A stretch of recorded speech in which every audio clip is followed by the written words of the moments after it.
प्रिय दर्शकों, आप सभी का हमारे YouTube चैनल डॉक्टर एस्ट्रो में बहुत बहुत स्वागत है। दोस्तों, आप सभी जानते हैं कि समय समय पर ग्रहों के गोचर के कारण ज्योतिष शास्त्र में बहुत सारी चमत्कारिक घटनाएं घटित होती रहती हैं। दोस्तों, ऐसी ही एक चमत्कारिक घटना घटित होने वाली है 22 अप्रैल को। 22 अप्रैल को देवगुरु बृहस्पति, जो मीन राशि और धनु राशि के स्वामी हैं, अपनी राशि छोड़कर अपनी मित्र राशि मेष में प्रवेश करने वाले हैं। दोस्तों, आपको बता दें कि मेष राशि में पहले से ही राहु बैठा हुआ है और गुरु के वहां पर प्रवेश करने से गुरु राहु की युति से एक बनेगा चांडाल योग। वैसे तो ज्योतिष शास्त्र में चांडाल योग को बड़ा ही अशुभ योग माना जाता है, लेकिन इस बार का चांडाल योग बहुत खास है। यह जो है जातकों के ऊपर सकारात्मक प्रभाव भी डालेगा।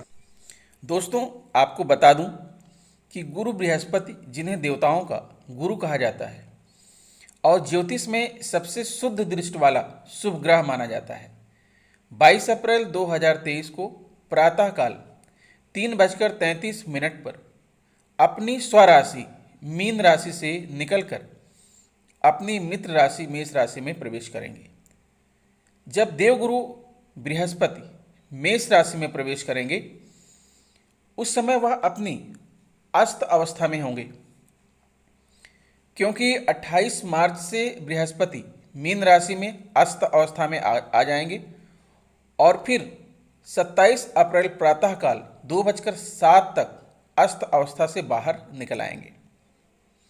जब बृहस्पति का गोचर मेष राशि में होगा, तो वहां पर पहले से ही उपस्थित राहु बृहस्पति से संयोग करेंगे और इन दोनों की यह युति गुरु चांडाल दोष का प्रभाव भी दिखाएगी। बृहस्पति 4 सितंबर को शाम 4:58 पर वक्री अवस्था में आ जाएंगे और वर्ष के अंतिम दिन यानी 31 दिसंबर 2023 को प्रातःकाल 7:08 पर वक्री अवस्था से बाहर आएंगे।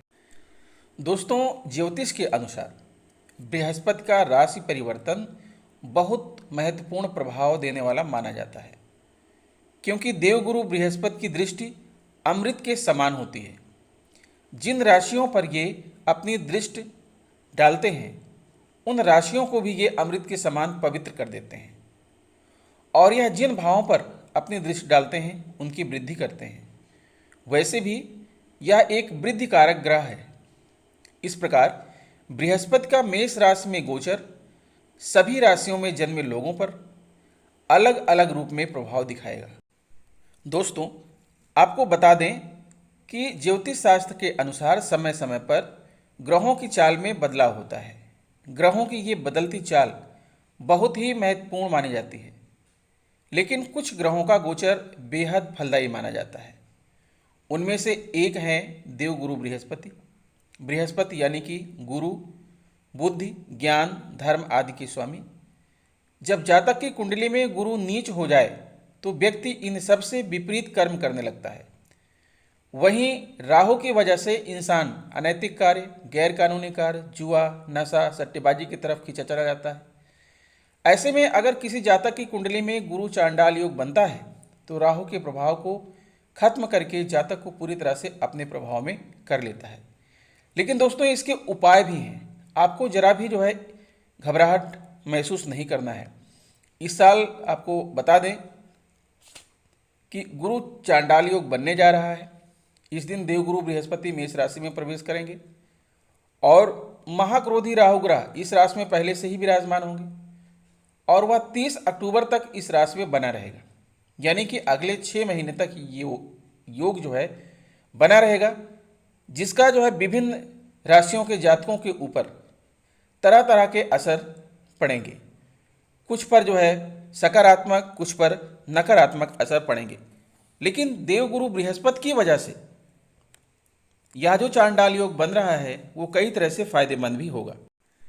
दोस्तों, आपको बताना चाहेंगे कि ज्योतिष के अनुसार गुरु गोचर अत्यधिक महत्वपूर्ण होता है, क्योंकि यह जीवन को उन्नत की ओर ले जाता है। वह समस्त देवताओं के गुरु हैं और गुरु का सबके जीवन में महत्वपूर्ण योगदान होता है। गुरु ज्ञान के दाता हैं, उन्हें ज्ञान, कर्म, धन, पुत्र और विवाह का कारक भी माना जाता है। बृहस्पति गोचर के प्रभाव के कारण जातक यानी आध्यात्मिकता की ओर मुड़ता है, वह धार्मिक प्रवृत्ति का होने लगता है। अगर गुरु किसी जातक की कुंडली में शुभ स्थिति में मौजूद हैं तो उसके जीवन में आने वाली सभी कठिनाइयां धीरे धीरे स्वतः समाप्त हो जाती हैं। अगर गुरु ग्रह अशुभ स्थिति में हो तो जातक के जीवन में परिस्थितियां विकट हो जाती हैं, उसे किसी का सहयोग भी नहीं मिलता। कर्क राशि में बृहस्पति उच्च स्थिति में होते हैं, जबकि मकर राशि में नीच के होते हैं। गुरु धनु और मीन के स्वामी हैं। सूर्य, चंद्रमा और मंगल के साथ इनकी मित्रता है। शुक्र और मेष के साथ शुक्र और बुध के साथ ये शत्रुता संबंध रखते हैं। राहु, केतु और शनि के साथ इनके संबंध स्थिर रहते हैं। तो दोस्तों 22 अप्रैल को गुरु का गोचर हो रहा है मेष राशि में। समय है 6:12 पर। तो मेष राशि चूंकि प्रथम भाव है, लग्न भाव है, तो जब बृहस्पति जन्म के चंद्रमा से प्रथम भाव में प्रवेश करता है यानी मेष राशि प्रथम भाव, तो यह जातक के जीवन में अपने साथ कुछ बाधाएं लेकर आता है। इस समय जातक के जीवन में संतोष और संतुष्टि की कमी बनी रहती है, जिससे जातक को कुछ विषयों को लेकर मानसिक तनाव बना रहता है। समय में कुछ प्रतिकूल प्रभाव के कारण जातक जिसके साथ भी बातचीत करेगा वह बहस तक पहुंच जाएगी। इसलिए जातक को सलाह दी जाती है कि वह चाहे घर पर हो या बाहर किसी के साथ बातचीत करे तो संभल कर शब्दों का उपयोग करे। ऑफिस में भी अपने सहकर्मियों के साथ बहस में ना फंसे। जो लोग अध्यात्म की ओर रुझान रखते हैं उनके लिए यह समय अनुकूल रहेगा, लेकिन समयावधि के दौरान जातक के मन में अलग किस्म का भय घर कर जाएगा। ऐसी बढ़ती चिंताओं की वजह से होगा। तो प्रस्तुत है यहाँ पर कन्या राशि के जातकों की कुंडली, जैसा कि आप यहाँ पर देख रहे हैं। कन्या राशि जिसके स्वामी हैं बुध और कारक ग्रह हैं केतु। दोस्तों आप जान लीजिए यहाँ पर जो बृहस्पति हैं, गुरु बृहस्पति हैं, वो आपके चतुर्थ भाव के स्वामी हैं और सप्तम भाव के स्वामी हैं। और 22 अप्रैल को गुरु सप्तम भाव अर्थात मीन राशि से गोचर करेंगे और मेष राशि में प्रवेश करेंगे। सप्तम भाव से गोचर करेंगे अष्टम भाव में, जैसा कि यहाँ दिखाया गया है। और अष्टम भाव में पहले से ही यहाँ पर राहु विद्यमान है, तो यहाँ पर गुरु और राहु की युति बनेगी और इस युति के कारण चांडाल योग बन रहा है। तो आइए देखते हैं उसका आपके जीवन पर क्या प्रभाव पड़ेगा। तो यहाँ पर गुरु और राहु की जो युति बन रही है उसका विश्लेषण हम कर रहे हैं। आप ये भी जान लीजिए कि ये सारा का सारा विश्लेषण चंद्र राशि के आधार पर होगा। दोस्तों सबसे पहले हम जान लेते हैं कि गुरु और राहु की जो युति है, जो चांडाल योग बना रही है, वैसे तो चांडाल योग को बहुत ही अशुभ माना गया है, लेकिन यह जरूरी नहीं कि सभी राशियों के साथ अशुभ फल दे। दोस्तों बता दें आपको कि गुरु कारक हैं आत्मबोध के, विवेक के, संयम, पहचान, आध्यात्मिकता, आदर्श नीति, ज्ञान, धन, संतति, पंडिताई, वेद, पुराण, योग, शास्त्र, पठन पाठन, शास्त्रार्थ, पुजारी, विद्वान, राजा, सलाहकार, न्यायाधीश, अध्यापक। गुरु कारक हैं वकील, जल, कानूनी सलाहकार, विशेषज्ञ, मनोवैज्ञानिक, साहूकार, बैंक में काम करने वाले, प्रबंधन, विशेषताएं, इनसाइट, धर्म संबंधी कार्य में पूर्वाग्रह, पौराणिक ग्रंथों और रीति रिवाजों को मान्यता प्राप्त का प्रतीक है। कठोर हैं, सदाचारी, आदर्शवादी, नीतिगत आचरण, आध्यात्मिक त्याग। स्त्री की कुंडली में पति का कारक है। अंतर्मुखी, राजसी भोग विलास, वेदों का ज्ञान, शरीर का बल, तीर्थ यात्रा, पेट की बीमारी और तपस्या के कारक हैं। ये सारी चीज़ें दोस्तों गुरु इनके कारक हैं और इन चीज़ों पर ये हमेशा अनुकूल प्रभाव डालते हैं। फिर बात करते हैं दोस्तों जो यहाँ पर राहु है, गुरु के साथ जो राहु की युति हो रही है, तो राहु का कैसा स्वभाव है। राहु का प्रभाव हमारे मन के ऊपर रहता है जो दिखाई नहीं देता, फिर भी वजूद में है। दोस्तों राहु कारक हैं हठ के, सरकारी, विदेशी लोग, इंजीनियर, इंटरनेट, मोबाइल चार्जर, अंतरिक्ष इंजीनियरिंग, पायलट, एयर होस्टेस, कर्कश वाणी, जुआ, समाज से बहिष्कार, सांप का काटना, जहर का फैलना, चोरी के खुलासे के कार्य। राहु गंगा स्नान पहल है। राहु तीर्थ यात्रा करवाते हैं। रूढ़ि मुक्त, स्वच्छंद, धार्मिक प्रवृत्ति, सरकारी पत्र तोड़ना, ब्रुटल स्त्री, नीची दृष्टि, अपवित्रता, झूठ बोलना, दादा, वात का पीड़ा आदि सभी के जो है कारक हैं दोस्तों राहु। दोस्तों आपको बता दें कि कन्या राशि के जातकों के लिए यह गुरु गोचर 2023 उनके अष्टम भाव में होगा। बृहस्पति आपके चतुर्थ और सप्तम भाव के स्वामी हैं। आपके लिए यह गोचर उतना समृद्ध नहीं होगा और यह आपको सकारात्मक और नकारात्मक दोनों परिणाम दे सकता है। यदि आप धार्मिक जीवन जी रहे हैं और धार्मिक कार्यों और पूजा पाठ में अपना मन लगाते हैं तो गुरु के इस गोचर के साथ आपकी जो भी इच्छाएं हैं या फिर जो भी इच्छाएं थीं वे पूरी होंगी। यह आपको अपार सफलता भी प्रदान करेगा। आप आध्यात्मिकता के उच्च और समृद्ध स्तर भी प्राप्त करेंगे। आपको कुछ स्थितियों का सामना करना पड़ेगा और वह आपके दृष्टिकोण और आपके जीवन की दिशा को बदल सकती हैं। ऐसा कहा जा सकता है कि यह गोचर आपके भौतिक जीवन के लिए अनुकूल नहीं रहेगा। आपके पार्टनर के बीच चीज़ें स्थिर नहीं रहेंगी।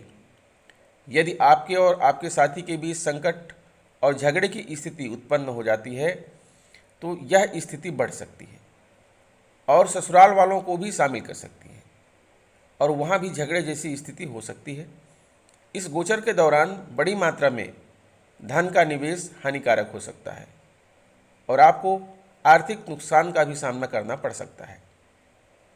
आपको अपने स्वास्थ्य और अपने साथी के स्वास्थ्य का भी ध्यान रखना होगा क्योंकि आप दोनों के स्वास्थ्य में गिरावट आ सकती है और स्वास्थ्य संबंधी कोई बड़ी समस्या आ सकती है।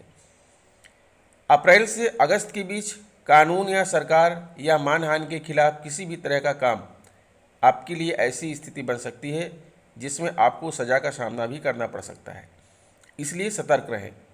बृहस्पति का यह गोचर आपको विदेश यात्रा का मौका दे सकता है।